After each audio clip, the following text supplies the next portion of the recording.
நல்ல தகப்பனே, சர்வ வல்லமை உள்ள எங்கள் ஆண்டவரே, இந்த அருமையான நேரத்திற்காக உமக்கு ஸ்தோத்திரம்.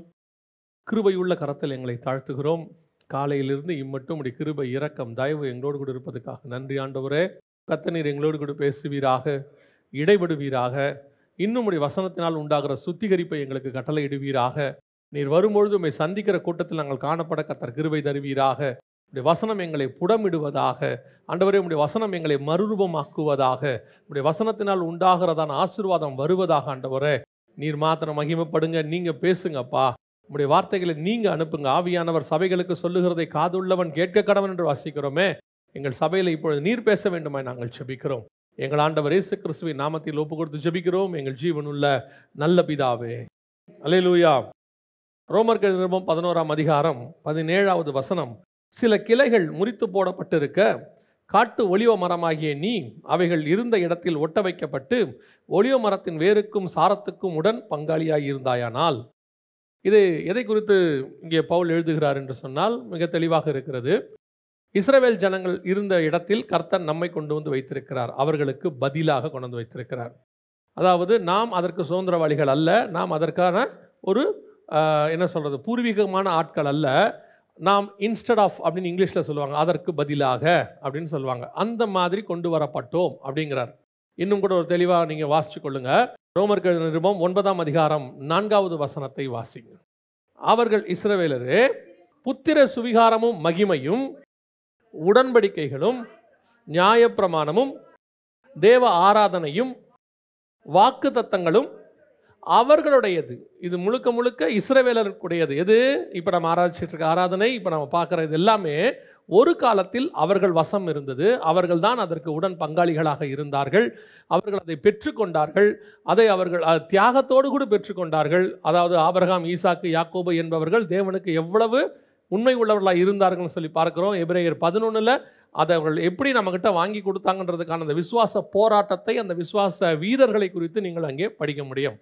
ஆனால் ஏதோ ஒரு சூழ்நிலையில் அவர்கள் கரத்திலிருந்து அது நம் கரத்துக்கு வந்து விட்டது. அவர்கள் அதை இன்னும் ரோமர் நீங்கள் தெளிவாக வாசிங்க சொன்னால், கர்த்தரே அவர்களை கீழ்ப்படியாமைக்குள் போக பண்ணினார்னு இருக்குது. ஸோ அவர்கள் அந்த இடத்திற்கு நாம் வந்திருக்கிறோம். அதுதான் ரோமர் 11:17 சொல்கிறாரு, அதில் நாம் ஒட்ட வைக்கப்பட்ட காட்டு ஒலிவ மரமாக இருக்கிறோம். நாம் சுபாவத்துக்குரியவர்கள் அல்ல. நாம் அந்த தேவனால் தேர்ந்தெடுக்கப்பட்ட அந்த கூட்டத்துக்கு உரியவர்கள் அல்ல. ஆனாலும் கூட நம்மை கொண்டு வந்து அந்த இடத்துல வச்சிருக்கிறாரு அப்படின்னு சொல்கிறார். அப்போ தேவன் உங்களை என்னையும் அந்த இடத்துல கொண்டு வந்து வைத்ததற்கு கர்த்தருக்கு ஒரு முகாந்தரம் இருக்கிறது. கர்த்தருக்கு ஒரு நோக்கம் இருக்குது. அதாவது நீங்கள் ஒரு விஷயத்தை வேணான்ட்டு இன்னொரு விஷயத்தை எடுக்கிறீங்கன்னா, அப்போ இந்த விஷயத்தில் ஏதோ ஒரு ஃபால்ட் இருக்குது, அது இந்த விஷயத்தில் இருக்கக்கூடாதுன்னு நீங்கள் விரும்புவீங்க இல்லையா? ஒரு பிராண்ட், ஒரு காரோ, ஒரு 2 வீலரோ அல்லது ஒரு ஃபேனோ ஏதோ ஒன்று வாங்குறீங்க. வாங்கி அது ஒரு இடத்துல ரிப்பேர் ஆகுது. அந்த ரிப்பேர் ஆகும்போது நீங்கள் என்ன சொல்லுவீங்கன்னா, அடுத்த ஃபேன் வாங்கும் போது இந்த மாதிரி ப்ராப்ளம் வராமல் பார்த்துக்கணுங்க, போன தடவை வாங்கி இதுதான் ப்ராப்ளமாக ஆகிப்போச்சு அப்படின்னு சொல்லுவோம். அப்போது எது அவரிடத்தில் ப்ராப்ளமாக இருந்தது, எந்த காரியங்கள் அவரிடத்தில் கர்த்தர் அவர்களை தள்ளுவதற்கு காரணமாக இருந்ததோ அந்த காரியத்தை நம்மிடத்திலிருந்து இருக்கக்கூடாது என்று கர்த்தர் எதிர்பார்க்கிறார். நான் சொல்கிறது உங்களுக்கு புரியுதா? ஒரு முறை ஒரு ஏசி வாங்க போன போது அந்த ஏசி வாங்குறவங்க கூட வந்திருந்தவர் சொன்னார், சார் அது வந்து பாருங்கள், உள்ள அலுமினியம் போட்டிருக்கக்கூடாது, காப்பர் போட்டிருக்கணும் அப்படின்னு சொன்னார். அப்போ ஏன் அப்படின்னு கேட்கும்போது, ஏற்கனவே அலுமினியம் உள்ளது வாங்கி தான் சார் சீக்கிரம் போயிடுச்சு, அலுமினியம் உள்ளது வாங்கினா சீக்கிரம் போயிடும், காப்பர் உள்ளது வாங்கணும். அப்போது அதில் இருக்கிற அந்த ஃபால்ட்டை இங்கே ரெக்டிஃபை பண்ண வேண்டும் என்று நாம் சொல்லுகிறோம். அதே மாதிரி தான் ஆண்டவர் சொல்கிறாரு, ஏற்கனவே உரிய அந்த ஒலிவ மரத்தில் ஏதோ ஒரு பிரச்சனை இருந்தது அவருக்கு. அதனால தான் அதை தள்ளிவிட்டு காட்டு ஒலிவ மரத்தை கொண்டு வந்தார். உங்களை என்னையும் அந்த இடத்துக்கு கொண்டு வந்திருக்கிறார். அப்போ அதில் இருந்ததான என்ன பிரச்சனை, எது அதில் ப்ராப்ளமாக இருந்ததோ அதில் இது இருக்கக்கூடாது என்று கர்த்தர் விரும்புகிறார். ஏன்னா அதுக்கு தானே கொண்டு வந்திருக்கிறேன். அப்போ அதில் இருக்கக்கூடாது என்று சொல்லி பார்க்கிறோம். அப்போது சில இடங்களிலே இதற்கான கம்பேரிசன், அதாவது இஸ்ரவேலுக்கும் புறஜாதியார் என்று சொல்லப்படுகிறார். நான் அதை புறஜாதியார் என்று ஒத்துக்கொள்கிறதில்லை. நாம் தேவ ஜனங்கள், தேவனுடைய பிள்ளைகளாக இருக்கும் என்று அழைக்கப்பட்டிருக்கிறோம். அவர்களுக்கும் நமக்கும் இருக்கிறது தான் டிஃபரன்ஸ். எது அவர்களுக்கு அந்த இடத்தை இழக்க வைத்தது, அந்த இடத்துக்கு எது நம்மை கொண்டு வந்தது, அப்போ அந்த தவறை நாம் செய்யாதவர்களாக காணப்பட வேண்டும். அதை தான் நாம் இன்னைக்கு பார்க்க போகிறோம். முதலாவதாக வாசிங்க, லூக்கா எழுதின சுவிசேஷம் 13ஆம் அதிகாரம் 6வது வசனத்தை வாசிங்க. அப்பொழுது அவர் ஒரு உவமையை சொன்னார். ஒருவன் தன் திராட்சை தோட்டத்தில் ஒரு அத்தி மரத்தை நட்டிருந்தான். நல்லா கவனிங்க, அது அந்த அந்த வார்த்தை ஆரம்பிக்கும் போதே எப்படி இருக்குது பாருங்க. திராட்சை தோட்டத்தில் அத்தி மரத்தை நட்டிருந்தான். திராட்சை தோட்டத்தில் திராட்சை கொலையை தான் நடனம். திராட்சை தோட்டத்தில் அத்தி மரத்தை ஏன் இவன் நட்டான் அப்படின்னு சொல்லி பார்த்தீங்கன்னு சொன்னால், அது ஓமைனா பரலோகத்தினுடைய ரகசியம்னு அர்த்தம். அப்போ ஏன் அந்த திராட்சை தோட்டத்தில் அத்தி மரத்தை நட்டான் அப்படின்னா, முதல்ல திராட்சை தோட்டம்னா என்னன்னு நமக்கு தெரியணும். ஏசாயா தீர்க்கதரிசன புஸ்தகம் 5ஆம் அதிகாரம் 7வது வசனம் வாசிங்க.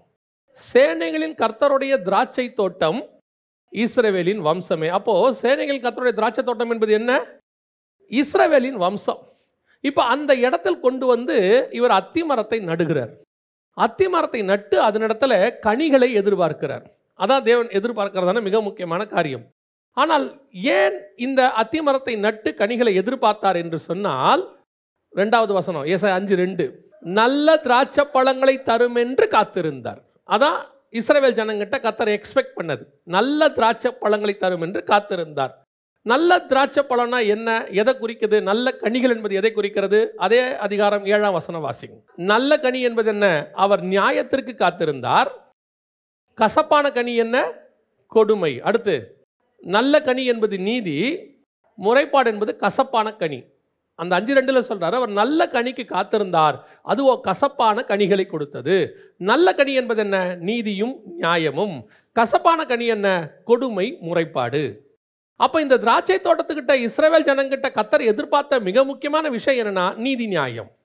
ஒரு நீதியோடு கூட ஒரு நியாயத்தோடு கூட இருக்க வேண்டும். நீங்க பழைய ஏற்பாடு முழுக்க பாருங்க, கர்த்தர் எதிர்பார்க்கிற நீதி நியாயம் என்னங்கிறது அழகா புரியும். அவர்கிட்ட உலக பிரகாரமாயும் ஸ்பிரிச்சுவலாயும் நீதி நியாயத்தை எதிர்பார்ப்பார். அதாவது கீழ்ப்படிதல், இது போன்ற நீதிகளும் இருக்குது. அவன் விசுவாசித்தான், நீதியாக எண்ணப்பட்டது, இதுவும் இருக்கு. அதே நேரத்தில் எளியோரை போஷியாததையும் கர்த்தர் நீதியாக பார்க்கிறார். நீ உங்கள்கிட்ட நிறைய ஆகார திரட்சி இருந்துச்சு. சோதோம் கொமாராவை பற்றி சொல்லும் போது, எசேக்கியேல்ல சொல்லும் போது அவர் சொல்றாரு, நான் உங்கள்கிட்ட என்ன எதிர்பார்த்தேன், உங்கள்கிட்ட நிறைய ஆகார திரட்சி இருந்தது, நீ என்ன செய்யல, எளியோரின் கைகளை பலப்படுத்தவில்லை அப்படின்னு சொல்வார். அப்ப அதுவும் நீதியாக பார்க்கப்படுகிறது.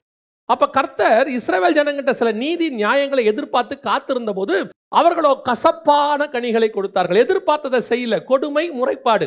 கர்த்தர் எவ்வளவு அவங்களுக்கு அற்புத அடையாளங்களை செஞ்சு அப்படியே மன்னாவை கொடுத்தாலும், மன்னா கொடுக்காட்டி ஒரு முறைப்பாடு. எங்களை கூப்பிட்டு வந்தீங்க, சாப்பாடே கொடுக்கல, ஒரு முறைப்பாடு. சரி, மன்னாவை கொடுத்தாச்சு. மன்னாவை கொடுத்த பிறகு ஒரு முறைப்பாடு, இதே தானா சாப்பாடு. சரி, கூட நான் வெஜிடேரியனையும் கொடுத்தாச்சு. இப்போ சொல்றான் தண்ணியே இல்லை. சரி, தண்ணியும் கொடுத்தாச்சு. கொஞ்ச நாள் சும்மா இருந்தான். அப்புறம் சொல்றான் எவ்வளோ தூரம் நடக்கிறது, என்ன அவத்துல இருக்குது, அந்த வழி அவர்களுக்கு மனமடிவாக்கிற்று அப்படின்னு இருக்குது. அப்படி எல்லாம் நல்லா கவனிச்சு பார்த்தீங்கன்னு சொன்னா, பல இடங்களில் அந்த முறைப்பாடு இருந்துகிட்டே இருக்கு. கர்த்தர் எவ்வளவோ காரியங்களை செய்தும் பல நேரங்களில் நம்முடைய குறைவுகள் என்று நாம் அவர்கிட்ட சொல்லுகிறதை அவர் நிறைவேற்றியாக்கி கொடுக்கிறார். அவர் பார்வைக்கு அது குறைவே கிடையாது. அவருக்கு ஏற்ற நேரம் வரும்போது என்ன செய்வார், கொடுக்க தான் போகிறாரு. 2வது மாதம் நான் ஏற்கனவே உங்களுக்கு சொல்லியிருப்பேன்னு நினைக்கிறேன். அவங்க 1ஆம் மாதம் 14ஆம் தேதி புறப்பட்டாங்க. ஆபிப் மாதத்தில் அவங்க எகிப்திலிருந்து. 16ஆம் அதிகாரத்தில் நீங்கள் வாசித்து பார்த்தீங்கன்னா 2ஆம் மாதம் 15ஆம் தேதி வரைக்கும் அவங்க வராங்க. வரும் வரைக்கும் அவர் ஆகாரத்தையும் அவங்களுக்கு கொடுக்கல, இவங்களும் கேட்கல. காரணம் என்னன்னா, எகிப்திலிருந்து கொண்டு வந்த மாவு அவங்க கையில் இருந்துச்சு. இப்போ தீர்ந்து போய் ஒரு நாள் ஆகுது. இவனை விட அவருக்கு நல்லா தெரியும் இவங்கிட்ட மாவு தீர்ந்தாதான் இவருக்கு கொடுக்கணும்னு. இவனும் மாவு இருக்கிற வரைக்கும் அவரை தேடவே இல்லை, அப்படியே விட்டுட்டான். ஆண்டவரை தேடவே இல்லை. அவர் பார்க்குறாரு, ஒரு நாள் வருவான் பையன், தீர்ந்து போன பிறகு கண்டிப்பாக நம்மக்கிட்ட தானே வருவான், எங்கே போக போகிறான் அப்படின்னு. கரெக்டாக தீர்ந்து வச்சு கர்த்தரை போக்கி கேட்கறத விட்டுட்டு முறைப்பாடு. அவர்கள் முறையிட்டார்கள் மோசேயின் இடத்துல போய், வனாந்தரத்தில் சாகடிக்கு எங்களை கூட்டிட்டு வந்தீங்க அப்படின்னு சொல்லி. இப்போ சாப்பாடு கொடுத்தோன்னு கேட்குறான், வெறும் இதுதானா, நான் வெஜிடேரியன் கிடையாதா? இதுதான் முறைப்பாடு. தேவன் எதிர்பார்க்கிறது என்ன? போதும் என்ற மனதுடன் கூடிய தெய்வ பக்தியே மிகுந்த ஆதாயம். கர்த்தர் செய்த நன்மைகளுக்கு நான் எண்ணத்தை செலுத்துவேன், ரட்சிப்பின் பாத்திரத்தை கையில் எடுத்துக்கொண்டு தொழுது கொள்ளுவேன். இதுவரைக்கும் செய்ததுக்கு நன்மை செலுத்துறதுக்கு வாய் வரல. நான் இப்போ சொல்றேன், ஆண்டவர் ரட்சிக்கப்பட்ட நாளிலிருந்து நம்மை காப்பாற்றுகிறார். ஆமா தானே? எத்தனை பேர் ஒத்துக்கிறீங்க? இல்லை, பிறந்த நாள்லேருந்து காப்பாற்றுறாரு. தாயின் கருவில் உருவாமலும் அவர் தானே காப்பாற்றினாரு. நமக்கு தான் ரட்சிப்பின் நாள் ஒன்று இருக்கு, நான் மறுபடி பிறந்தேன்னு வச்சிருக்கிறோம். அவர் பிறக்கிற நாள்ல இருந்தே நம்மேல் கண்ணோக்கமாக இருந்தார். இந்த பிறக்கிற நாள் வரைக்கும் நமக்கு அவரை தெரியாது, ஆனால் அவருக்கு நம்மளை நல்லாவே தெரியும். அவர் பிறக்கும் போதே, தாயின் கருவில் இருக்கும் போதே எரேமியா தீர்க்கதரிசனம் டிசைட் பண்ணிட்டாரு. பிறக்கும் போதே சிம்சோனை டிசைட் பண்ணிட்டார், பிறக்கும் போதே மோசையை டிசைன் பண்ணிட்டார், பிறக்கும் போதே இயேசுவை டிசைன் பண்ணிட்டார். அவருக்கு பிறக்கும் போதே தெரியும் என்ன ஆக போகுது, ஏதாக போகுது. எனக்கு தான் அந்த நாள் வர வரைக்கும் வெயிட்டிங். அந்த நாள் வரும்போது எனக்கு என்ன ஆகுது தெரியுமா? இது வரைக்கும் நடத்தி கொண்டு வந்தாரு, இதுக்கு நான் நன்றி செலுத்துறதில்ல. இப்போ நான் எதுக்கு நன்றி சொல்கிறேன்? ரட்சிக்கப்பட்ட அன்னையிலிருந்து ஆண்டவர் என்னை போஷித்தே வர்றார். சரி, அது கூட பரவாயில்லன்ட்டார் ஆண்டவர். ஓகேப்பா, இதுக்கு முன்னாடி நான் உன்னை காப்பாற்றலை, யாரோ காப்பாற்றிருப்பாங்க போல. ரட்சிக்கப்பட்ட அன்னைக்கு தான் புதுசாக உன்னை ஃபஸ்ட்டாக பார்த்தேன். சரி, அன்னையிலேருந்து காப்பாற்றுறேனே வச்சுக்கோயே அப்படின்ட்டார். அப்போவும் நம்ம பாருங்க, ரட்சிக்கப்பட்ட அன்னையிலேருந்து ஒரு 2 வருஷம் 5 வருஷம் 10 வருஷம் அவர் தான் நடத்திக்கிட்டு வர்றாரு எல்லா நாளும். ஒரு 5 வருஷம் கழிச்சு ஒரு பிரச்சனை வரும்போது 5 வருஷம் நடத்தினதையே மறந்துடுவோம். எப்படி நடத்தி கொண்டு வந்தாருங்கிறது மறந்துடுவோம். சில நேரங்களில் கர்த்தர் பெருசாக செஞ்சால் தான் நமக்கு தெரியுது இல்லையா? கர்த்தர் மரித்தோரை உயிரோடு எழுப்பினார், பெருசாக தெரியுது. குஷ்டரோகியை சுகமாக்கினார், பெருசாக தெரியுது. நல்லா கவனிச்சு பாருங்க. இதெல்லாம் விட என்ன தெரியுமா? டெய்லி நிமிஷம் நிமிஷம் கர்த்தர் நம்மை நடத்தி கொண்டு தான் இருக்கிறார். ஏன்னா நம்மளை சுற்றி பிசாசு எவனை விழுங்கலாமோ என்று வகை தேடி சுற்றி திரிகிறான். ஒரு நிமிஷம் மட்டும் கர்த்தர் கை எடுத்தார்னு வச்சுக்கோங்க, இந்நேரம் தூள் தூளாக போயிருப்போம். நம்மெல்லாம் இருந்த இடமே காணாமல் போயிருக்கோம். அப்போ அந்த அளவுக்கு கர்த்தர் என்ன செஞ்சு வச்சிருக்கிறாரு? ஒவ்வொரு நாளும் பொக்கிஷமாக பாதுகாத்து இருக்கிறாரு. ஆனால் முறைப்பாடு என்ன செய்வாரோ, ஏது செய்வாரோ, என்ன ஆகும் ஆண்டவரே ஒரு பதிலும் கொடுக்க மாட்டேங்கிறீங்க. ஆண்டவர் சொல்கிறாரு, இந்த முறைப்பாடை முதல்ல நிறுத்திடுங்க. ஏன்னா அந்த முறைப்பாடு ஒரு வகையான அவிசுவாசம். முறைப்பாடு என்பது என்ன? ஒரு வகையான அவிசுவாசம். எனக்கு ஒரு அங்கிளை தெரியும், இப்போ அவர் இல்லை, கர்த்தர் கூட நிதிரை அடைஞ்சிட்டாரு. அவர் பிள்ளைங்க அழுதா அவருக்கு பிடிக்காது. நாங்கள் அவர் வீட்டில் தான் ஃபஸ்ட்டு வேலைக்கு சேர்ந்தேன் அவர்கிட்ட போய் நான். அப்புறம் அவங்க வீட்டில் ரொம்ப மகன் மாதிரி ஆயிட்டேன். அப்போ அவருக்கு பிடிக்காத ஒரு விஷயம் என்னன்னு கேட்டிங்கன்னா, பிள்ளைகள் அழுதா பிடிக்காது. ஏதோ ஒன்று பிள்ளைகள் கேட்பாங்க, கேட்டு அழுவாங்க. அழுத உடனே கோபமாக வெளியே வருவார் வீட்டை விட்டு. என்ன அங்கிள் ஆச்சு? அழுகுறாங்க ஜெகன் அப்படிம்பார். எனக்கு ஆச்சரியமாக இருக்கும். அழுதா நம்மளும் அழத்தானே செய்யணும், சோகமாக தானே வரணும். அப்பா பிள்ளை அழுதா என்ன ஆகும்? சோகமாக வரணும்ல. இவர் கோபமாக வருவார். எதுக்கு இப்போ அழுவுது அப்படின்னு கேட்பார். நான் ஏன் அங்கிள் அப்படின்னா, நான் எவ்வளவு செய்கிறேன் அத்தனை இவங்களுக்கு தானே செய்கிறேன். அப்போ நான் செய்ய மாட்டேன்றதுனால தானே அழுகுறாங்க அவங்க. என் மேல் நம்பிக்கை தான் என்ன செய்யாது, அழுவாது. எங்கள் அப்பா வாங்கி தருவார். அழுது தான் எங்கிட்ட வாங்கணுங்கிறது சரி கிடையாது, எங்கிட்ட அன்புல தான் வாங்கணும் அப்படிம்பாரு. நான் நினைக்கிறேன், ஒரு உலக பிரகாரமான தகப்பனுக்கே இப்படி ஒரு எண்ணம் இருக்குமானால் சர்வ வல்லமையுள்ள தேவனுக்கு எப்படி இருக்கும் பாருங்க. அவர் எப்படி இருப்பார் பாருங்க. அதாவது நீங்கள் அழுறத நான் குற்றமாக சொல்லலை, அவருடைய பாதத்தில் உட்காந்து அழுறோம், அது வேற விஷயம். சிலர் அழுதுகிட்டே இருக்கும். ஆண்டவர் பாருங்க, அந்த முறைப்பாடு கர்த்தருக்கு என்ன செய்யலையாமா? பிடிக்கவே இல்லை. அதை விட அடுத்து ஆண்டவர் சொல்றார், கொடுமை. கசப்பான கனியில் இன்னொன்று என்ன? கொடுமை. இந்த கொடுமையான காரியங்கள் கர்த்தருக்கு உங்களுக்கு தெரியும் நினைக்கிறேன். இப்போ நான் பார்த்துக்கிட்டே இருக்கிறேன் நிறைய காரியங்கள். நீங்கள் கொடுமைனா என்ன நினைக்கிறீங்க அப்படின்னு கேட்டால், நோவா காலத்தில் வசனம் சொல்லும், பூமியானது கொடுமையினால் நிறைந்திருந்தது அப்படின்னு இருக்கும். இந்த கொடுமைனா என்ன அப்படின்னு கேட்கும்போது, அந்த பாவம் இந்த பாவம், தாய் தன் பிள்ளையை கொலை பண்ணுறது, அதெல்லாம் இருக்குது இல்லைங்களா? அதெல்லாம் ஒரு வகையான கொடுமை. அதை விட மோசமான கொடுமை ஸ்பிரிச்சுவலி இருக்குது. ஆண்டவர் நரகத்துக்கே அனுப்புகிற விஷயமா என்ன சொல்கிறாருன்னா, ஒருத்தர் சாப்பாடு இல்லாத போது நீ சாப்பாடு கொடுக்காமல் இருக்கிற, ட்ரெஸ் இல்லாத போது ட்ரெஸ்ஸு கொடுக்காமல் இருக்கிற, நான் கஷ்டத்தில் இருந்து நீ என்னை விசாரிக்கல எப்போன்னு கேட்குறாரு. அவன் கேட்குறாங்க எப்போ அப்படின்னா, எப்போ ஒரு தரித்திரனுக்கு நீ அதை செய்யலையோ அது எனக்கே செய்யலைன்ட்டார். இன்றைக்கி கிறிஸ்தவம் என்பதே சர்வீஸ். கிறிஸ்தவம் என்பதே ஒரு விதமான சர்வீஸ். நம்ம அப்படியே பழக்கப்பட்டு அப்படி தான் வந்திருக்கிறோம். இன்றைக்கி இங்கே சர்வீஸ் மைண்டே போயிடுச்சு. அதனால தான் கர்த்தர் என்ன பண்ணிட்டாராம், அவர்களை ரிமூவ் பண்ணிட்டாராம். அவங்களை என்ன பண்ணிட்டாராம், அந்த இடத்துல ரிமூவ் பண்ணிவிட்டு அவங்க வேலியெல்லாம் எடுத்து போட்டாருன்னு ஏசாயால. அதற்கு பதிலாக லூக்கா 13 சொல்லுது, திராட்சை தோட்டத்தில் கொண்டு வந்து எதை நட்டான்? அத்தி மரத்தை நட்டான். உங்களை என்னையும் அந்த ஸ்தானத்தில் கர்த்தர் கொண்டு வைத்திருக்கிறார். அந்த ஒலிவ மரத்தில் காட்டு ஒலிவ மரம் ஒட்ட வைக்கப்பட்டது. அவர்களுக்குரியதான அந்த ஆசீர்வாதத்துக்குள் நம்மளை கொண்டு வந்தார். ஆனால் இங்கே இப்போ என்ன பிரச்சனை? 13ஆம் அதிகாரம் 7ஆம் வசனம் லூக்கா. அத்தி மரத்தை நட்டிருந்தான், அவன் கனியை தேடின போது ஒன்றும் காணவில்லை. அதுக்கு இதுக்கு என்ன தெரியுமா வித்தியாசம்? இஸ்ரவேல் ஜனங்களுக்கும் இதுக்கும், திராட்சை தோட்டமாவது கசப்பான பழம்னு ஒன்று கொடுத்துச்சு, இது கனியே குடிக்கல. இது என்ன இல்லை? கனியே கொடுக்கல, ஒண்ணுமே இல்லை. இதுகிட்ட ஒரு விஷயத்தையும் காண முடியலையாமா. அந்த அளவுக்கு நீங்க அப்படியே எடுத்து பாருங்க. வெளிப்படுத்தின விசேஷத்தில் 7 சபை இருக்கும், எபேசிலிருந்து லவோதிக்கேயா வரைக்கும். இந்த 7 சபையும் எதற்குரியதான காலகட்டங்கள் அப்படின்னு பார்த்தீங்கன்னா 7 காலகட்டங்கள். அதாவது இயேசு கிறிஸ்து பரமேறி போனதுலேருந்து சபை எடுத்துக்கொள்ளப்படுகிற வரைக்கும் உள்ள 7 காலகட்டங்கள்.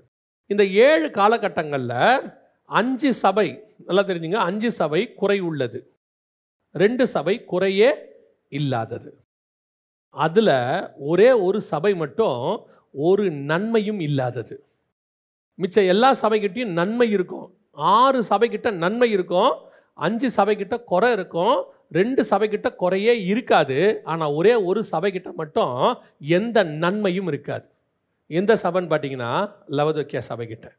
கடைசி சபைக்கிட்ட பார்த்தீங்கன்னா ஒரு நன்மையும் இருக்காது. ஆரம்பிச்சிலேருந்து குறை பற்றி மட்டும் ஆண்டவர் பேசிக்கிட்டு இருப்பார். குறை, அதுக்கிட்ட என்னென்ன குறை இருக்குது, என்னென்ன குறை இருக்குன்னு. இந்த லவோதிக்கேயா சபைங்கிறது எந்த காலகட்டம் தெரியுமா?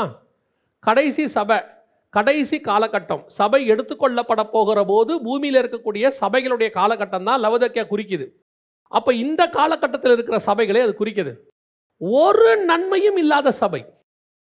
சபைக்குள்ளே போயிட்டா என்ன இல்லையாமா?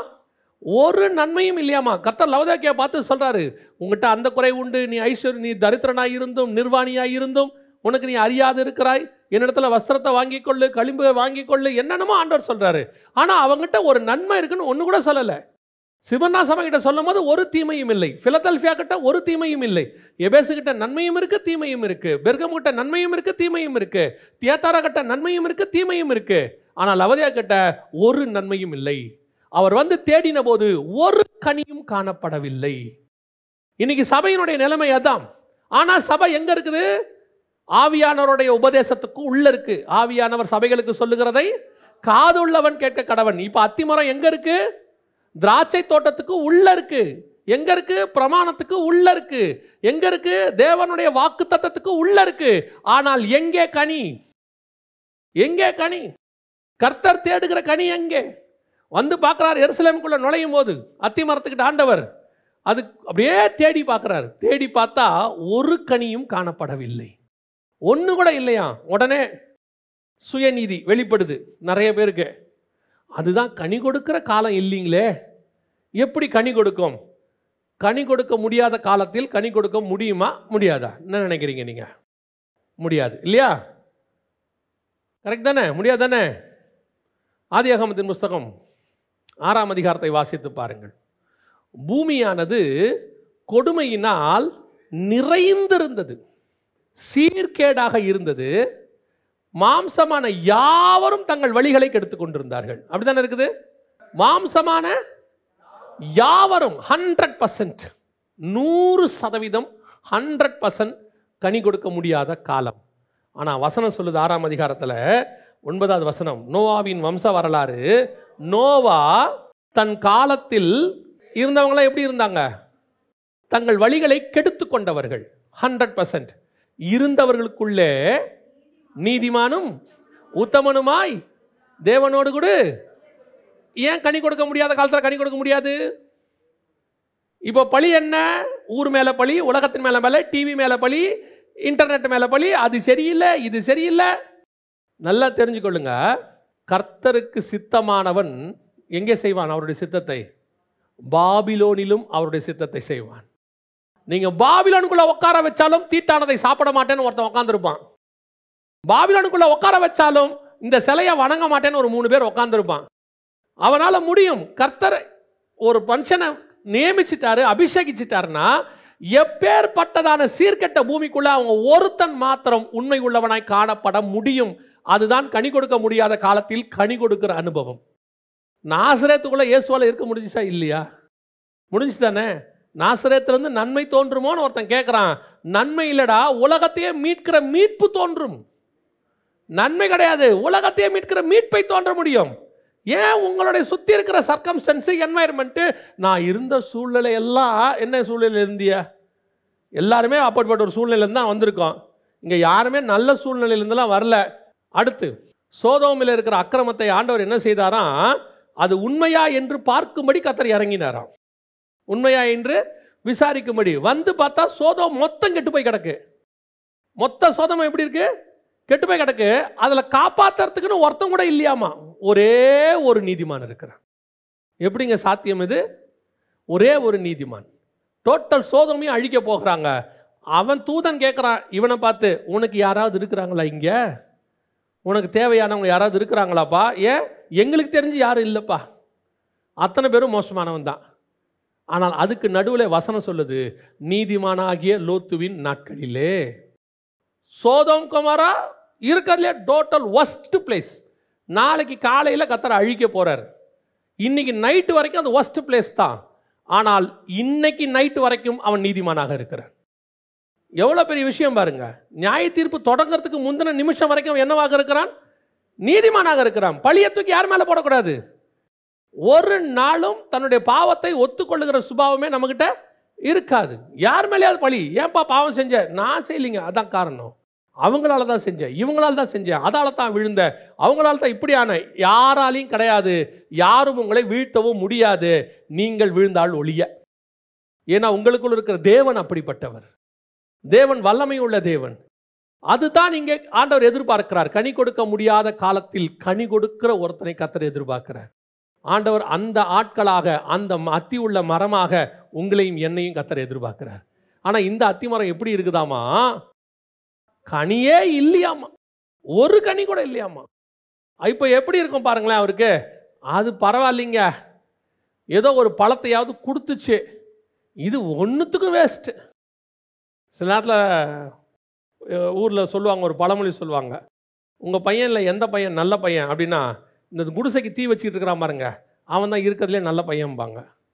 இருக்கிறதுலே நல்ல பையன் குடிசைக்கு தீ வைக்கிறான், அப்போது மோசமான பையன் எப்படி இருப்பான் பாருங்க. அந்த வகையிலேயாவது ஏதோ ஒரு நல்ல பையன் சொல்கிறதுக்கு ஒரு சான்ஸாக நம்ம சொல்கிறோம்ல, நல்ல கல்லன், அந்த மாதிரி கூட இதில் வாய்ப்பு இல்லையாமா, ஒரு வாய்ப்பு இல்லையாமா, ஒரு கனி கூட இல்லை. அப்போ உங்களையும் என்னையும் பார்க்கும்போது ஆண்டவர் எப்படி நினைப்பாரு? உங்களுக்கும் எனக்குள்ளே இருக்கக்கூடிய ஆவிக்குரிய வாழ்க்கை கர்த்தர் எப்படி நினைப்பாரு? ஏதாவது ஒன்று கொஞ்சமாவது ஒரு பிரோஜனம் ஆண்டவருக்கு வந்து பார்க்கும் பொழுது, அதான் வசனம் சொல்லுது உன்னத பாட்டில், என் நேசர் தூதாயும் நற்கனிகளை புசிக்கும்படி வருவாராக. வந்து எங்கிட்ட இருந்து ஏதோ சாப்பிட வரணும் இல்லை, அவரு எங்கிட்ட ஆவிக்குரிய வாழ்க்கைக்கு வரணும் இல்லை. ஆனால் இங்கே வருவதற்கு என்ன இருக்கிறது? தோட்டத்தில் உலாவும்படி வரணும்னா தோட்டம் இருக்கணும்ல, முதல்ல தோட்டத்துக்குள்ள சகலவித விருட்சங்கள் இருக்கணும்ல, அதை காவல் காக்கிற ஆதாம் இருக்கணும்ல. ஓடி ஒளிஞ்சாச்சு, கனியும் இல்லை, முடிஞ்சு போச்சு. இதுதான் இன்னைக்கு ஆவிக்குரிய வாழ்க்கை. கவனிச்சு கொள்ளுங்க. உங்ககிட்ட எது இருக்குன்னு கர்த்தர் பார்க்க போறாருன்னா, பணம் இருக்கா, படிப்பு இருக்கா, பதவி இருக்கா, புகழ் இருக்கா, இதெல்லாம் கர்த்தர் பார்க்க போறதே இல்லை. கர்த்தர் எதிர்பார்க்க போறது கனி இருக்கான்னு எதிர்பார்க்க போகிறார். உங்ககிட்ட அவர் எதிர்பார்க்கிற ஒரு கனியாவது இருக்கா? ஒன்னே ஒன்று. அதனால தான் பைபிள் சொல்லுது, ஆவியின் கனியோ. கலாத்தியருக்கு எழுதும்போது ஒரு கனி தான். நம்ம தான் அது ஆவியின் கனிகள் 9ன்னுலாம் சொல்லிட்டோம்ல, அங்கே 9லாம் இல்லை, ஒன்று தான். ஆவியின் கனியோ ஒரே ஒன்று. அந்த ஒரு கனி இருந்தால் போதும் என்று கர்த்தர் எக்ஸ்பெக்ட் பண்ணுறார். இன்னைக்கு சபை மாற்று இடத்திற்கு வந்திருக்கிறது. இன்னொருத்தருடைய தோட்டத்துக்குள் நாம் நாட்டப்பட்டிருக்கிறோம். இப்போ யோசித்து பாருங்க, கசப்பான கனி கொடுத்தவனையே தூக்கி போட்டு நம்மளை கொண்டாந்தாரு, கனியே கொடுக்காத நம்ம என்ன பண்ணுவாராம், தூக்கி போட்டு இன்னொருத்தனை கொண்டு வருவார் சொல்லல, வெட்டுண்டு அக்கினியில் போடப்படும். அப்படித்தானே இருக்குது, வெட்டுண்டு அக்கினியில் போடப்படும். நியாய தீர்ப்புக்கே போயிடுமாமா. எக்ஸ்பெக்ட் பண்ற கனி கொடுக்காவிட்டால் நியாய தீர்ப்பு. அந்த தேவ பயம் தான் ரொம்ப இம்பார்ட்டன்ட். ஏதோ ஒரு கனி, ஏதாவது ஒரு விஷயத்துல. சில ஆட்களை போய் பாருங்க, அவங்க பிஸ்னஸ்ல இருப்பாங்க, இல்லை ஏதோ ஒரு வேலையில் இருப்பாங்க. பட் அவங்க கிட்ட கர்த்தர் எதிர்பார்க்கிற ஒரு நீதி ஒன்று காணப்படும். அவங்ககிட்ட உட்காந்து பேசும்போது அந்த ஆவியின் கனியில் 9 ஏதோ ஒன்று இருக்கும். அந்த கனிக்குள்ள 9 காரியம் சொல்றாருல, அன்பு, நீடிய பொறுமை, சாந்தம், ஏதோ ஒன்று இருக்கும். அது கர்த்தருக்கு பிரயோஜனமாக இருக்கும். அதை கர்த்தர் பார்த்து தான் அவங்களை ஆசீர்வதிச்சுக்கிட்டே வருவார். ஒன்றுமே இல்லாத ஒரு குரூப் என்ன ஆகும்? கையில் பைபிள் இருக்கிறதுனாலையோ ஆலயத்துக்குள் உட்கார்ந்து இருக்கிறதுனாலையோ மாத்திரம் நாம் கனி உள்ளவர்கள் என்ற அர்த்தம் அல்ல. கர்த்தர் தேடுகிற கனி எனக்குள் காணப்படுகிறதா என்பதுதான் முக்கியம். First point. திராட்சை தோட்டத்தில் அத்தி மரத்தை கர்த்தர் நட்டார். இப்போ கர்த்தர் எதிர்பார்க்கறது என்ன? கசப்பான கனி வேண்டாம், நல்ல கனி வேணும். ஆனால் கனி கொடுக்காத மரமும் வேண்டாம். எனக்கு மரம் வேணும், ஆனால் கனி கொடுக்கிற மரம் வேண்டும். 2வது வாசிங்க, எபிரேயருக்கு நிருபம் 7ஆம் அதிகாரம் 11வது வசனம் வாசி. அல்லாமலும் இஸ்ரவேல் ஜனங்கள் லேவி கோத்திர ஆசாரிய முறைமைக்குட்பட்டிருந்தல்லவோ நியாய பிரமாணத்தை பெற்றார்கள். அந்த ஆசாரிய முறைமையினாலே பூரணப்படுதல் உண்டாயிருக்குமானால் ஆரோனுடைய முறைமையின்படி அழைக்கப்படாமல் மெல்கிசேதேக்கினுடைய முறைமையின்படி அழைக்கப்பட்ட வேறொரு ஆசாரியர் எழும்ப வேண்டுவதென்ன? அவர் என்ன சொல்ல வர்றாருன்னா, ஆரோனின் முறைமையின்படி நியாய பிரமாணத்தினால சில காரியங்களை இஸ்ரவேலுக்கு ஆண்டவர் கொடுத்தாரு. ஆனால் அந்த முறைமையினால் பூரணப்படுதல் உண்டாகவில்லை. என்ன வரல? பூரணப்படுதல் உண்டாகவில்லை. கர்த்தரை எக்ஸ்பெக்ட் பண்ணதான ஒரு ஃபுல்ஃபில்மெண்ட் அதில் கிடைக்கல. அதனால கர்த்தர் என்ன பண்ணாரா, வேறொரு முறைமை, மெல்கிசேதேக்கு என்கிறதான வேறொரு ஆசாரிய முறைமை. இன்னும் கொஞ்சம் எளிதாக உங்களுக்கு சொல்கிறேன். பழைய ஏற்பாட்டு காலத்தில் இஸ்ரவேலர்களை வச்சு அவர் எல்லாம் பண்ணி பார்த்து அதனால் அவர்களால் அவருக்கு ஒரு பூரணப்படுதல் வராததுனால புதிய ஏற்பாட்டு சபையை உங்களை எண்ணி அந்த இடத்துல கர்த்தர் கொண்டு வந்திருக்கிறாருன்னு சொல்கிறார். அப்போ கர்த்தர் இப்போ எதிர்பார்க்கறது என்ன? முதல்ல எதிர்பார்த்தது கனி, இப்போ எதிர்பார்க்கறது பூரணப்படுதல். இப்போ எதிர்பார்க்கறது என்ன? பூரணப்படுதல். அதனால தான் எழுதும் போது எபிரேயருக்கு எழுதின நிருபத்தில் வாசிங்க அந்த வசனத்தை. எபிரேயருக்கு எழுதின நிருபம் 6ஆம் அதிகாரம் 2வது வசனத்தை வாசிங்க. ஸ்நானங்களுக்கு அடுத்த உபதேசம், கைகளை வைக்குதல், மரித்தோரின் உயிர்த்தெழுதல், அஸ்திபாரத்தை மறுபடியும் போடாமல் பூர்ணராகும்படி கடந்து போவோம் வாக. இப்ப திருப்பி திருப்பி பைபிள் என்ன சொல்லுதுன்னா, வந்த, ரட்சிக்கப்பட்ட, ஞானஸ்தானம் எடுத்த, அபிஷேகம் பெற்ற, சபையில் மெம்பரா இருக்க, அப்புறம் அவ்வளோதான், வேற என்ன இருக்குது? இதோட முடிஞ்சிருச்சானா இல்லை. இப்போ நீங்க இப்போ நல்லா கவனிச்சு பாருங்க. பையன் வந்து 10th ஃபர்ஸ்ட் மார்க் எடுத்துட்டான், ஸ்டேட் ஃபர்ஸ்ட். இதை விட வேற என்னங்க இருக்கு? அவ்வளோதான், முடிஞ்சிருச்சு அப்படின்னா இல்லைங்க. +1 ஒன்று போகணும், +2 ஒன்று போகணும். சரிங்க, அதுவும் போயாச்சு. +2லயே அவன் தாங்க ஸ்டேட் ஃபர்ஸ்ட், அவன் தாங்க ஸ்டேட் ஃபர்ஸ்ட். இதோட எல்லாம் முடிஞ்சிருச்சா? இல்லைப்பா, இதுக்கப்புறம் இன்னொன்று இருக்குப்பா, அங்கே போகணும். அதுக்கு தான் +2 மார்க்கு. இந்த +2 மார்க்கை வச்சுக்கிட்டு வேற ஒன்றும் பண்ண முடியாதுப்பா. இதை வச்சு அடுத்த பூரணப்படுதலுக்குள்ள போகணும். காலேஜ் போயாச்சு, செமஸ்டர் பாஸ் பண்ணியாச்சு, எல்லாம் பண்ணியாச்சு, அப்பாடா படிச்சு முடிச்சாச்சு, எல்லாம் ஓகே. இல்லப்பா, இந்த காலேஜ் எதுக்கு படிச்சு முடிச்ச தெரியுமா? இதை வச்சுக்கிட்டு இதை விட அடுத்த வேலை என்கிற பூரணப்படுதலுக்குள்ள போகணும். எப்பங்க இது பூரணப்படும்? நீ எப்ப இந்த பூமியை விட்டு போகிறியோ அப்பதான் அந்த பூரணப்படுதல் நிறைவாய் முடியும். அப்ப அந்த பூரணப்படுதல் மேல வாஞ்சை இருந்துகிட்டே இருக்கணும். இன்னும் வரணும், இன்னும் போகணும், இன்னும் ஆவிக்குரிய வாழ்க்கையில வளரணும். இஸ்ரவேல் ஜனங்களுக்குள்ள என்ன இருக்குது? அந்த பூரணப்படுதல் வராம போனதுக்கு காரணம் என்ன? அவனுக்கு 7 பண்டிகை இருக்குது, சடங்காச்சாரம் இருக்கு, தசமாக காணிக்கை இருக்குது, பலி இருக்குது, செலுத்தி முடிச்சாச்சு, வேலை முடிஞ்சிச்சு, அவ்வளவுதான். அப்புறம் என்னப்பா? அவனுக்கு பூரணப்படுதல் கிடையாது, பாவத்துல பூர்ணமாகுதல் இல்ல. வரான், பலி கொடுக்குறான், போறான். அடுத்த வருஷம் வரான், பலி கொடுக்குறான், போறான். அடுத்த வருஷம் வரான், பலி கொடுக்குறான், போறான். அதுல இருந்து என்ன ஸ்பிரிச்சுவலி வளர்ந்தான்? ஒரு வளர்ச்சியும் இல்லை. எப்படி இருக்காரோ அப்படியே இருக்கிறான். கர்த்தர் என்ன செய்யறாரு? இந்த வருஷத்துக்கு அடுத்த வருஷத்துக்கு இன்னொரு ஸ்டெப் நீ பூரணப்பட்டிருக்கணும், அதுல இருந்து அடுத்த ஸ்டெப்புக்கு போயிருக்கணும். இப்படி ஃபுல்ஃபில்மெண்ட் ஆகி மொத்தமா ஒரு பூரணப்படுதல் உண்டாகும். அதைத்தான் கர்த்தர் எதிர்பார்க்கிறார். இன்னைக்கு அந்த பூரணப்படுதலுக்காக தான் கர்த்தர் என்ன பண்ணியிருக்கிறாராம்? அவன் முறைமையில் அது கிடைக்காதுன்றதுனால நம்ம முறைமைக்கு கொண்டாந்துருக்கிறார். ஆரோன் முறைமையில் கிடைக்காதுன்றதுனால இயேசு கிறிஸ்துவின் முறைமைக்குள்ள கொண்டாந்துருக்கிறார். இப்போ நீங்கள் நான் அந்த பூரணப்படுதலுக்குள்ள போறோமா? ஆசை இருக்குதா? நமக்கும் அந்த ஆசை கிடையாது. இப்போ அவனை மாதிரியே தான். அவன் ஆசாரிப்பு கூடறதுக்கு வருவான், பலி செலுத்துவான், தசமாங்காணிக்க கொடுத்துருவான், இதோட போயிட்டு அடுத்த வருஷம் வருவான். அவன் அடுத்த வருஷம் வருவான், நீங்கள் அடுத்த வாரம் வருவீங்க, அவ்வளோதான். பலருக்கு இந்த பூரணப்படுதல் அப்படிங்கிற இடத்துக்கு போகிறதுக்கு இஷ்டமே இல்லை. ஏன் பூரணப்படுதல் பண்ணும் தெரியுமா? அதான் ஏன் அந்த இஷ்டம் இல்லை தெரியுமா? தங்கத்தை ஃபஸ்ட்டு எடுத்த உடனே நீங்கள் ஆர்னமெண்ட்டாக செஞ்சு பெஸ்ட்டாக செய்யணும்னா முதல்ல அதை நெருப்பில் போடணும், டைக்குள்ளே போடணும், அப்புறம் பாலிஷ் பண்ணணும், அப்புறம் அதை ஏற்ற மாதிரி வணையணும், சில கொஞ்சம் தட்டணும். இவ்வளோ செஞ்சால் தான் என்னவாகும்? பூரணப்பட்டு நம்ம கேட்குற மாதிரி இருக்கும். நீங்கள் போய் கார் வாங்குறீங்க ஷோரூமில், போய் பார்த்தோன்னே கார் அழகாக இருக்குங்கிறீங்களே, அதுக்கு முன்னாடி இந்த கார் வாங்கின அடின்னு ஒன்று இருக்குல்ல, டோருக்கு தண்ணி அடிக்க கொடுத்துருப்பாங்க, எல்லாத்தையும் அடித்து நெட்டு போட்டு போல்ட்டு போட்டு உருக்கி அப்படியே டிங்கரிங் ஒர்க்லாம் பார்த்து வெல்டு பண்ணி அதை பண்ணி மேலே பெயிண்டை போட்டு சொரண்டி கிரண்டி எல்லாம் பண்ணி வந்து அது எப்படி நிற்கும் பார்த்தீங்கன்னா பக்காவாக நிற்கும் ஷோரூமில். இப்போ எப்படி இருக்கு? நீங்கள் வாங்கும் போது என்ன எதிர்பார்க்குறீங்க? அந்த காரில் 4 டோரில் 3 டோர் பெயிண்ட் பண்ணியாச்சு, ஒன்று தான் பண்ணலை, இப்போ எடுத்துகிட்டு போங்க, அடுத்த வாரம் வந்து வாங்கிக்கலான்னு நீங்கள் ஒத்துப்பீங்களா? நான் வாங்கும் போது கார் எப்படி இருக்கணும்? பர்ஃபெக்டாக இருக்கணும். அப்போ வாங்கும் போது நம்ம ஒரு பூரணப்படுதலை எதிர்பார்க்கிறோம் இல்ல, அந்த பூரணப்படுதலை உங்களை பரலோகத்துக்கு கொண்டு போகும்போது கர்த்தர் எதிர்பார்க்கிறார். இன்னும் ஷைன் ஆகணும், இன்னும் நான் வந்து எனக்குள்ள இருக்கிற களிம்புகளை நீக்கணும், எங்கெங்கெல்லாம் குறை இருக்குதுன்னு பார்க்கணும். எந்த ஒரு பொருளுமே விற்கிறதுக்கு முன்னாடி குவாலிட்டி கண்ட்ரோல்னு சொல்லுவாங்க, செக் பண்ணுவாங்க, குவாலிட்டி செக் அப்படின்னு ஒன்று சொல்லுவாங்க. அந்த குவாலிட்டி செக் பண்ணி அவர் ஒரு என்ன கொடுக்கணும்? என்ஓசி கொடுக்கணும், நோ அப்ஜெக்ஷன், பர்ஃபெக்டாக இருக்கு அப்படின்னு சொல்லி. அந்த பர்ஃபெக்ஷனை பரிசுத்த ஆவியானவர் கொடுத்தால் மட்டுமே நீங்களும் நானும் பரலோகத்துக்குள் போக முடியும். பூரணப்படுதல் உண்டாகுதல் சிந்தனையிலேருந்து, பேச்சிலேருந்து, பார்வையிலேருந்து, செய்கையிலேருந்து, நடக்கையிலேருந்து எல்லாத்துலேயும் இருக்கணும். பூரணப்படுதல் வெரி இம்பார்ட்டன்ட். அது இல்லைன்னா இஸ்ரவேலை 2000 வருஷம் தள்ளி போட்டார். 2000 வருஷம் தள்ளி போட்ட இஸ்ரவேலுக்கு பதிலாக நீங்களும் நானும் மெல்கிசேதேக்கின் முறைமையின்படி கொண்டு வரப்பட்டிருக்கிறோம். மிக முக்கியமான இடத்துக்கு கொண்டு வந்து கர்த்தர் உங்களை என்ன எதுக்கு வச்சிருக்கிறார் தெரியுமா? பூரணப்படுதலுக்காக. அறவேக்காடு, கால் வேக்காடெல்லாம் போகாது. யோசித்து பாருங்க, வாசிங்க அந்த வசனத்தை. எபிரேயருக்கு நிருபம் 11ஆம் அதிகாரம் 39வது வசனத்தை வாசிங்க. எபிரேயர் 11:39.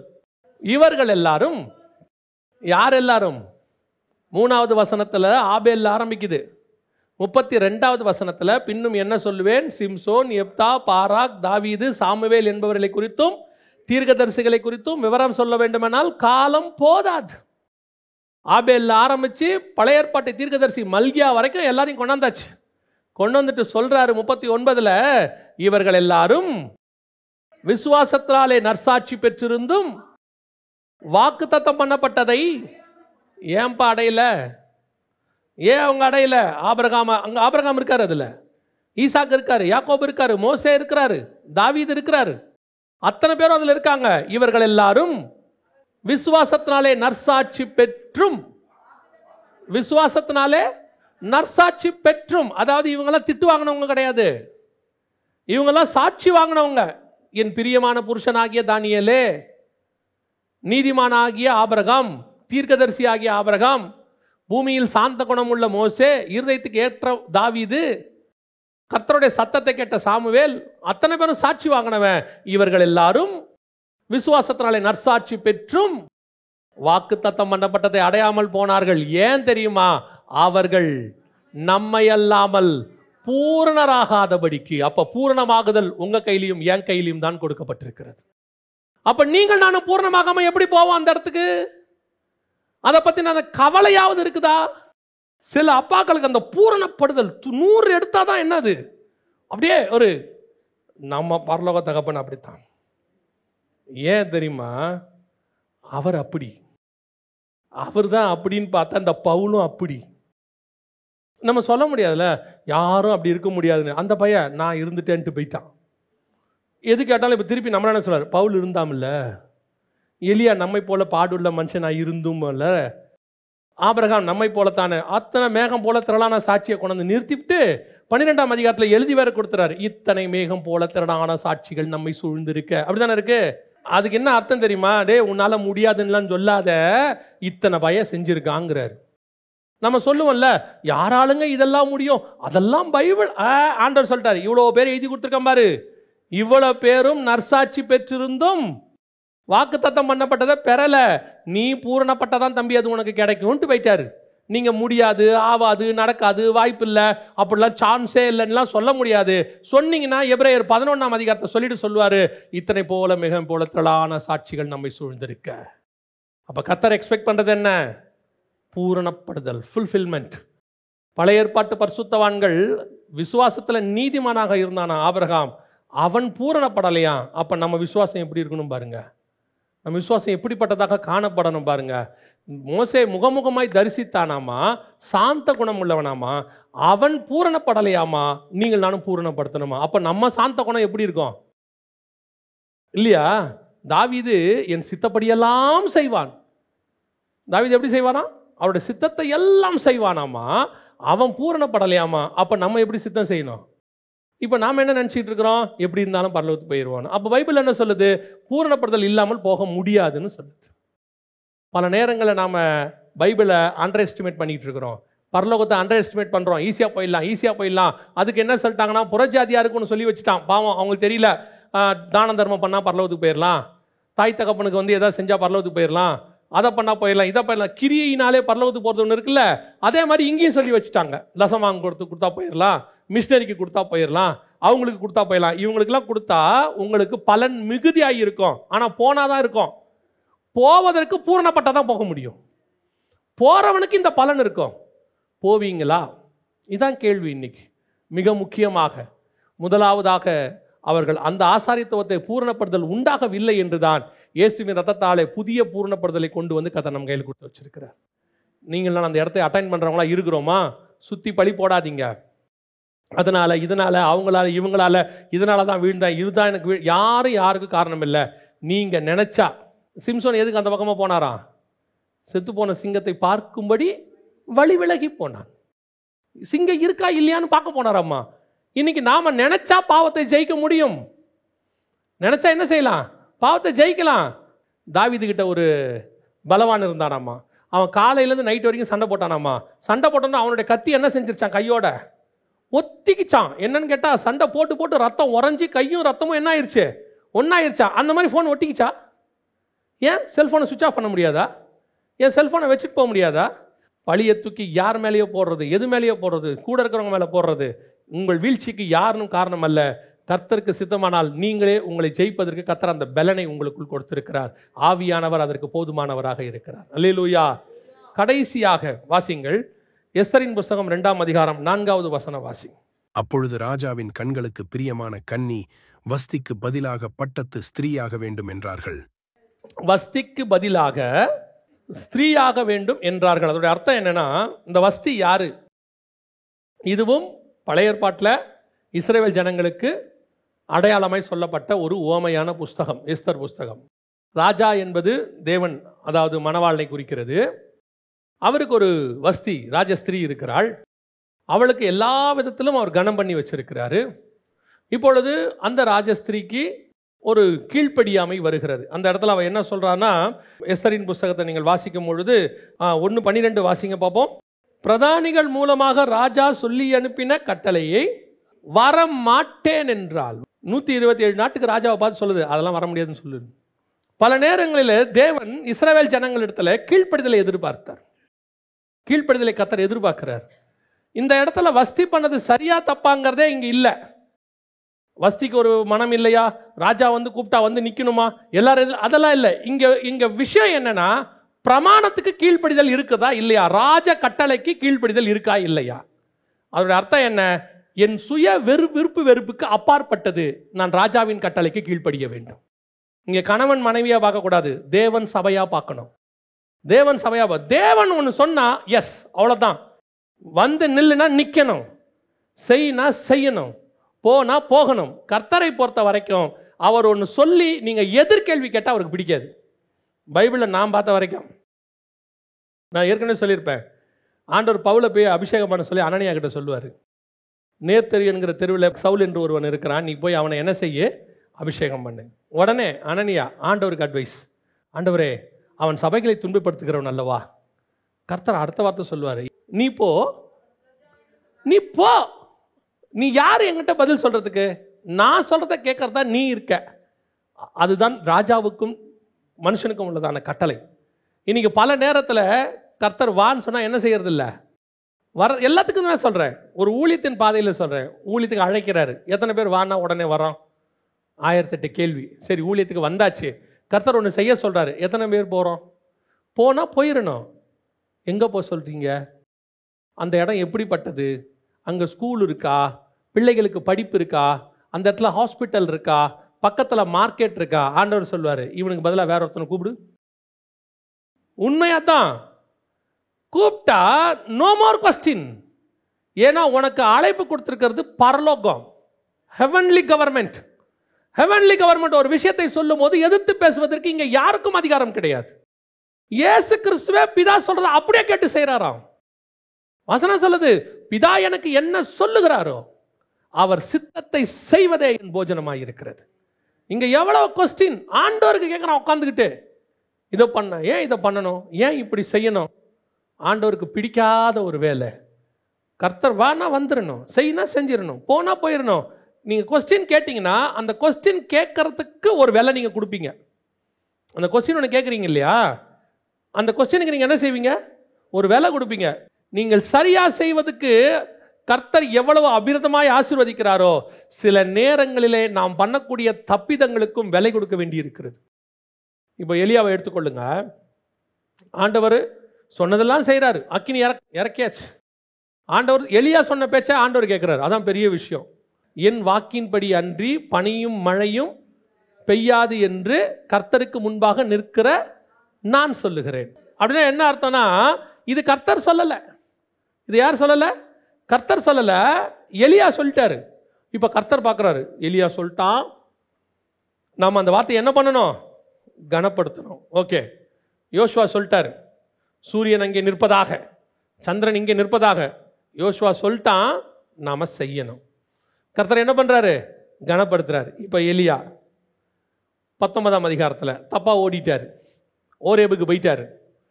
ஓரேபுக்கு போய் அங்கே குகைக்குள்ளே போய் தங்கிட்டார், கெபிக்குள்ளே. இப்போ ஆண்டவர் சொல்கிறார், நீ தப்பாக வந்துட்ட எலியா, இங்கே வந்திருக்கக்கூடாது, நீ சிரியா தேசத்துக்கு தான் போயிருக்கணும், தமஸ்குவின் வழியாக நீ என்ன போய் திரும்பி போய் அங்கே அபிஷேகம் பண்ணி எல்லாம் சொல்லிட்டாரு. ஆனால் இதுக்கு என்ன தெரியுமா வேலை? இப்போ நீ வந்தது 40 நாள், திரும்பி போக வேண்டியது 80 நாள். திருப்பி போக வேண்டியது 80 days. எங்கேருந்து எங்கே போனோம்? தேவ பர்வதமாகிய எகிப்தில் இருக்கிற ஓரேபிலிருந்து தமஸ்குவின் வழியாய் வனாந்தரத்துக்கு நீங்கள் போகணும். சிரியாவுக்கு ஆசகேல போய் அபிஷேகம் பண்ணணும். இது ஃப்ரம் சவுத் டு நார்த்து. அவர் பெயர் சபாலிருந்து இங்கே வரும்போது 40 நாள் இரவும் பகலும் நடந்து வந்தார். இப்போ அவர் போக வேண்டியது 80 நாள். இப்போ நீ என் பேச்சை கேட்டுட்ட, ஒரு சின்ன தப்பு பண்ணிட்ட, திருத்துற. ஆனால் திருத்துறதுக்கு ஒரு விலை உண்டு, ஒரு விலை கண்டிப்பாக உண்டு. தாவீதை மன்னிச்சிட்டாரு. அவன் உரியாவின் மனைவியின் காரியத்தில் ஆண்டவர் என்ன செஞ்சிட்டாரு? மன்னிச்சிட்டாரு. ராஜ்யம் ஸ்திரப்பட்டிருக்கும், எந்த மாற்று கருத்தும் இல்லை. ஆனால் நீ மறைவிடங்களில் செய்ததை வெளியரங்கமாய் செய்யப்படும். நீ உரியாவை எப்படி கொலை பண்ணியோ அதே மாதிரி ஓ மகனை அதே யோவாவை வச்சு போர்ல வச்சு நான் கொல்லுவேன். அப்சலோம் நடந்துச்சு. எப்படி நீ உரியாவுக்கிட்ட சொல்லி அமிச்சு யோவாவை வச்சு கொன்னல்ல, இப்போ அதே யோவாவை வச்சு அப்சலோமை கொன்னாச்சு. விலை உண்டு, புதிய ஏற்பாட்டிலும் விலை உண்டு. கர்த்தர் கிருபை உள்ளவர், ஆனால் நீதிமானுக்கு சரி கட்டப்படுகிறது. செய்யும் போது ரொம்ப கேர்ஃபுல்லாக இருக்கணும். ஏன் தெரியுமா? நான் வஸ்திக்கு பதிலாக கொண்டு வரப்பட்டவன். எனக்கு பிரமாணம் இல்லை, கிருபை இருக்கு, சுயாதீன பிரமாணம். ஆனால் பிரமாணம் என்பதற்காக இப்ப யோசிச்சு பாருங்க. ஒரு தடவைக்கு 5 தடவை பேதுரு முதல் தடவை கூப்பிட்டாரு, அந்திரேயாவை விட்டு வந்தாரு, போயிட்டாரு. திருப்பி 2வது தடவை கடற்கரை ஓரத்தில் போய் கூப்பிட்டு வர்றாரு. லூக்கா 5ல் 2 போட்டு நிறைய மீன் கொடுத்து கூப்பிடுறாரு, வந்தாரு. 3வது தடவை போயிட்டாரு. எங்க போயிட்டாரு? மீன் மறுதளிச்சுட்டு போயிட்டாரு. இப்ப திருப்பி கூப்பிட்டு அனுப்புறாரு. யாரை வர சொல்லுங்க? பேதுருவை வர சொல்லுங்க. வந்துட்டாரு. 4வது தடவை இயேசு மரித்த உடனே மீன் பிடிக்க போகிறேன், போயிட்டாரு. 4வது தடவை. 4 தடவை வர்றது போறது வர்றது போறது வர்றது போறது. கர்த்தர் 5வது தடவை பார்த்தாரு. இப்போ அவனை பார்த்து ஒரு வார்த்தை சொன்னாரு, என் நாடுகளை மேய்ப்பாயாக. ஆண்டவரே, நீங்க என்ன ஃபர்ஸ்ட் கூப்பிடும் போது மீன் பிடிக்கிறவன் உன்ன மனுஷனை பிடிக்கிறவன் தானே சொன்னீங்க. அது ஃபர்ஸ்ட் கூப்பிடும் போது 4 தடவை வந்து வந்து வந்து போயிட்ட பாரு. இந்த மீன் பிடிக்கிற மனுஷன் பிடிக்கிற வேலையை நான் யாருக்கிட்ட கொடுத்துட்டேன்? பவுல்கிட்ட கொடுத்துட்டேன். என்ன சொல்றீங்க? இந்த கல்லின் மேல் என் சபையை கட்டுவேன்னு சொன்னேன், நீ கட்டலை, விட்டாச்சு. இப்போ அவன் சொல்றான், நான் அஸ்திவாரம் போட்டேன், கண்மலையின் மேல் நான் அஸ்திவாரம் போட்டேன். உனக்கு ஒரு விலை உண்டு. கர்த்தர் உன்னை அழைச்ச அழைப்பு அப்படி. செய்ய சொல்றத செய்யணும், விடுனா விடணும், வானா வானா, நிக்கனா நிக்கணும். ஏன்? சர்வ வல்லமை உள்ள தேவன். இப்போ யோசிச்சு பாருங்க. வஸ்திய வான்னு சொன்ன உடனே அந்த அம்மா வர மாட்டேன்னு சொல்லிச்சு. இங்க பாருங்க, வாசிங்க, முடிக்கலாம். எஸ்தரின் புஸ்தகம் 2ஆம் அதிகாரம் 14வது வசனத்தை வாசிங்க. ராஜா தன்னை விரும்பி பேர் சொல்லி அழைப்பித்தாள் ஒழிய அவள் ஒருபோதும் ராஜாவினிடத்தில். வஸ்திக்கு என்ன? கூப்பிட்டா வரணும். இங்க கூப்பிட்டா தான் வரணும். வஸ்திக்கு கூப்பிட்ட உடனே வரணும், இங்க கூப்பிட்டா மட்டும்தான் வரணும். என்ன கட்டளை பாருங்க. அப்ப நான் என்ன பண்ணணும்? ரெடியா இருக்கணும். எப்படி இருக்கணும்? அலங்காரம் பண்ணி இருக்கணும். எப்படி இருக்கணும்? சுத்திகரிப்பு இருக்கணும். எப்போ வேணாலும் ரெடியா இருக்கணும். ராஜா கூப்பிட்டார்னா போயிட்டே இருக்கணும். அவ கூப்பிட்டா வரல, நீ காத்து இருக்கணும். இதோட அர்த்தம் என்ன தெரியுமா? அங்கே 5ஆம் அதிகாரத்தில் உன்னத பாட்டில், இதோ நான் வாசப்படியில் நின்று கதவை தட்டுகிறேன். ஆண்டவர் தட்டுறாரு, என் புறாவே கதவை திற. இப்போ வஸ்தி சொல்றா, உள்ள படுத்துக்கிட்டு, என் வஸ்திரத்தை கலைந்தேன், எப்படி அதை திரும்பி உடுப்பேன்? வஸ்தி பேசிக்கிட்டு இருக்கா, வர முடியாது, திறக்க முடியாது. இப்போ அதுக்கு பதிலாக எஸ்தரை கூட்டு வந்தாச்சு. இப்போ எஸ்தர் கிட்ட எக்ஸ்பெக்ட் பண்ணது என்ன தெரியுமா? வெளிப்படுத்தல் 22:17, ஆவியும் மனவாட்டியும் வா என்பார்களாக. வெளிப்படுத்தல் 21:2 வாசிங்க பார்ப்போம். பரிசுத்த நகரத்தை இறங்கி வர கண்டேன், தன் புருஷனுக்காக அலங்கரிக்கப்பட்ட மனவாட்டியை போல ஆயத்தமாக்க ரெட்டியா நிக்குது. எப்ப கூப்பிட்டாலும் போயிடுவேன். அவ வஸ்தி, படுத்தாச்சு, முடிச்சாச்சு, பேச்சு வர முடியாது, நோ சான்ஸ். இங்கே அப்படி இல்லை. கூப்பிட்டா உடனே, அழைப்பித்த உடனே, இதோ இப்போ. ஏன் தெரியுமா? உங்களுக்கு எனக்கும் இருக்கிறது ஒரு நிமிஷம், ஒரு இமை பொழுது. கூப்பிட்ட உடனே பறந்து புறா போல் சிறகடித்து ஓட வேண்டிய நேரம் அது. அதுதான் கர்த்தர் உங்களுக்கு எனக்கு நியமிச்சது. எக்ஸ்பெக்டேஷன் என்ன? வர முடியாதுன்னு சொல்றதுக்கு உங்களுக்கு எனக்கு எந்த அதிகாரமும் இல்லை. காத்திருக்கணும். ராஜா அழைத்தால் ஒழிய, எப்போ கூப்பிடுவார் எப்போ கூப்பிடுவார் எப்போ கூப்பிடுவாருன்னு காத்துக்கிட்டே இருக்கணும். எக்காலம் எப்போ தொனிக்கும், கடைசி நிமிஷம் எப்போ வரும், என் புறாவே என் உத்தமியே வான்னு சொன்ன உடனே புறப்பட்டு போயிட்டே இருக்கணும். You must be ready for each and every time. இன்னைக்கு என்ன இருக்குது? இங்கே வஸ்திகள் தான் நிறையா. ஆண்டவர் எதை சொன்னாலும் அதுக்கு ஒரு எதிர்ப்பு வார்த்தை. ஆண்டவர் எதை சொன்னாலும் அதுக்கு ஒரு அகைன்ஸ்ட். இதை செய்யாத செய்யறது, பழம் சாப்பிடாத சாப்பிடுறது, மாடு வச்சுக்காத எல்லாத்தையும் அடிக்கிறது, வச்சுக்கிறது மாடை கொண்டு போயிட்டு, அந்த பட்டணத்திலேருந்து ஒன்றையும் எடுக்காத துணியை கொண்டு போய் எடுத்து வச்சுக்கிறது. எதை சொல்றாரோ அதை பற்றிக்கொள்ள. இதை செய்யாதனா அதை செய்யக்கூடாது, அவ்வளோதான். உன்னை இந்த இடத்துக்கு போகாதனா போகக்கூடாது. கர்த்தர் சொன்னாரா? அப்படியே 100%. கர்த்தர் எதிர்பார்க்கிறது எஸ்தரை, வஸ்தியை அல்ல. உங்களை என்னையும் வஸ்திக்கு பதிலாக கர்த்தர் கொண்டு வந்திருக்கிறார். உங்களை என்னையும் கீழ்ப்படியாமல் போன இஸ்ரவேலுக்கு பதிலாக கீழ்ப்படிதலுக்குள்ளே கொண்டு வந்திருக்கிறார். அவர்களை கீழ்ப்படியாமக்குள் போக பண்ணினார்னு இருக்கு. அப்ப நீங்கள் நானும் எவ்வளவு கீழ்ப்படிதலுக்குள்ள வரணும், எவ்வளவு தூரம் காத்திருக்கணும். நம்ம செகண்ட் சான்ஸ்ல உள்ள வந்திருக்கிறோம். ஆண்டவர் சொல்லுவாரான்னு காத்துக்கிட்டு இருக்கணும்.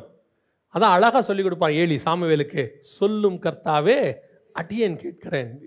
ரெடி ஆண்டவரே சொல்லுங்க, இப்ப ரெடியா இருக்கிறேன். அதான் ஆவியும் மனவாட்டியும் வா என்பார். ரெட்டியா நிக்கிறோம், ஆயத்தமாக்கப்பட்டிருக்கோம். அந்த இடத்துல சபை இருக்குதா? சபை இன்னும் வஸ்தியாவே கிடக்கு. ஆனா நல்லா இருக்கு, கிராண்டா இருக்கு. ஒன்றும் அதெல்லாம் குறைச்சே இல்லை. சபைக்கு வரும்போது எங்களுக்கு ஒரு ஆசீர்வாதத்துக்கு ஒரு குறையும் இல்லை. ஆனா கர்த்தரை கூப்பிட்டா வர முடியாது, உபவாசத்துக்கு கூப்பிட்டா வர முடியாது, எதுக்கு எடுத்தாலும் ஒரு ஸ்பெஷல் மீட்டிங் ரொம்ப வேலை இருக்கு வர முடியாது, இப்படி எல்லாத்துக்கும் வர முடியாது. வருகை வருது வர முடியாது. என்ன சொன்னீங்க, என்ன கேட்டீங்க, அது போயிடுச்சு. நீ எல்லாத்துக்கும் வர முடியாதுன்னு சொன்ன மாதிரி வருகைக்கும் வர முடியாதுன்ட்டு அது போயிடுச்சு. பலர் அப்படி தான் உட்காந்துருக்காங்க வஸ்திகளை போல. கர்த்தர் வஸ்திக்கு பதிலாக உங்களையும் என்னையும் கொண்டு வந்து விட்டார். உள்ளே கொண்டாந்தாச்சு. இனி நீங்களும் நானும் ராஜாவின் கட்டளைக்கு காத்திருக்கிறவர்களாக இருக்கணும். எப்போ கூப்பிடுவீங்க ராஜா, எப்போ அழைப்பீங்க ராஜா, அழைச்சா உடனே நான் உள்ளே பிரவேசிப்பேன். முதலாவதாக திராட்சை தோட்டத்தில் அத்திமரம், இரண்டாவதாக நியாய பிரமாணத்தில் சுயாதீன பிரமாணம், மூன்றாவதாக வஸ்திக்கு பதிலாக எஸ்தர். இப்பொழுது உங்களையும் என்னையும் இஸ்ரவேலுக்கு பதிலாக, அந்த மணவாட்டிக்கு பதிலாக புதிய ஏற்பாட்டு மணவாட்டி நம்மை கொண்டு வந்து கர்த்தர் வைத்திருக்கிறார். முதலாவது தேவை கனி கொடுக்கிற அனுபவம், இரண்டாவது தேவை பூரணப்படுதல், மூணாவது தேவை கீழ்ப்படிதல். இது மூன்றும் இருக்கும்பொழுது கர்த்தர் ஏன் கொண்டு வந்தாரோ அதை அவர் நிறைவேற்ற வல்லமை உள்ளவராய் இருக்கிறார். அல்லேலூயா. நாம் ஜெபிக்க போகிறோம். எழுந்திருக்கலாமா நாம் எல்லோரும் தேவ சமூகத்தில்? இந்த மூன்று காரியங்கள், ஒன்று கனி கொடுக்கிற அனுபவம், இரண்டாவது பூரணப்படுதல், மூன்றாவது கீழ்ப்படிதல். கர்த்தர் உங்களை என்னையும் அழைச்சது ஒரு மகா பெரியதான மேன்மையான அழைப்பு. இந்த அழைப்பு ஏற்கனவே இஸ்ரவேலரிடத்தில் இருந்தது. அதை அவர்கள் தவற விட்டு விட்டார்கள். ஆகவே கர்த்தர் அதை நம் கையிலே கொடுத்திருக்கிறார். இப்பொழுது அதை பூரணப்படுத்துகிற வேலையும் கீழ்ப்படுகிற வேலையும் கனி கொடுக்கிற வேலையும் நம் கையிலே கொடுக்கப்பட்டிருக்கிறது. நீங்கள் நானும் அதை செய்து கொண்டிருக்கிறோமா? இம்மட்டும் அந்த காரியங்களை தான் கேட்டோம். இதெல்லாம் உங்களுக்குள்ளே ஆவியானவர் பேசியிருப்பார். உங்களை இப்போ ஆராய்ந்து பார்க்கிறதான நேரத்துக்குள் நாம் கடந்து வந்திருக்கிறோம். கனி கொடுக்கிறேனா? நான் நல்ல கனி கொடுப்பதுக்கு மட்டுமே அழைக்கப்பட்டேன். ஏற்கனவே கசப்பான கனி கொடுத்தவங்க இருக்கிறாங்க, கொடுமை முறைப்பாடு பண்ணவங்க இருக்காங்க. அதே மாதிரி நானும் கசப்பான கனி கொடுக்கறது தான் நான் ஆண்டவருக்கு தேவையே இல்லை. அதை விட முக்கியம் கனி கொடுக்கணும். கனி கொடுக்க முடியாத ஒரு மலட்டு மரமா நான் இருக்கவே கூடாது. கிளை விடாத மரமா நான் இருக்கக்கூடாது.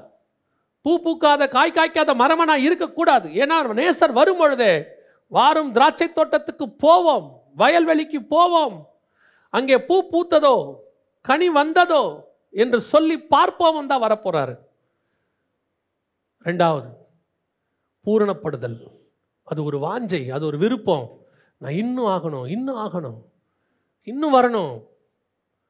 பாருங்க, ஒரு சில விளையாட்டில் ரெக்கார்ட் பண்ண உடனே அவன் திருப்தி அடைகிறது இல்லை.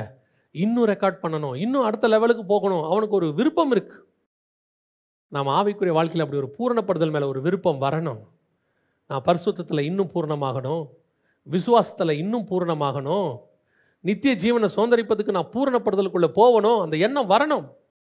கடைசியாக கீழ்ப்படிதல், 100% கீழ்ப்படிதல். எப்படி இயேசு கிறிஸ்து சிலுவையின் முடிவு பரியந்தம் தன்னை தாழ்த்தினாரோ, பிதாவின் வார்த்தையில் ஒன்றை கூட அவர் தவற விடவில்லை, ஒன்றுக்கு கூட அவர் கீழ்ப்படியாமல் போகலை. அதே மாதிரி நீங்களும் நானும் அப்படி இருக்கணும். ஒப்பு கொடுப்போமா தேவ சமூகத்தில்?